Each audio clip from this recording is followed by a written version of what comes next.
বলছি এক প্রবাসীর গল্প।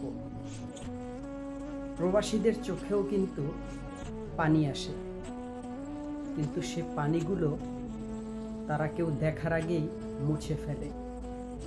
কারণ তারা চায় না যে তাদের চোখের পানি, তাদের কষ্টগুলো অন্য কেউ জানুক। কেউ যদি তাদের খবর নেয়, তারা হাসি মুখে বলে ভালো আছি, কিন্তু তাদের চোখের পানি একমাত্র ওই আল্লাহ তাআলাই দেখে। পরিবার পরিজন কেউ দেখে না, কারণ তারা কাউকে বলতেই চায় না যে তারা কেমন আছে আসলে। এই যে তারা সকাল থেকে 12 ঘন্টা ডিউটি করে, তাদের মাথার ঘাম পায়ে ফেলে, তারপরও তারা তাদের ইনকামের যে টাকাটা, ওইখান থেকে ভালো একটা কিছু যদি কিনতে চায়, 10 বার ভাবে ফ্যামিলির কথা। এটাই আসলে প্রবাসী।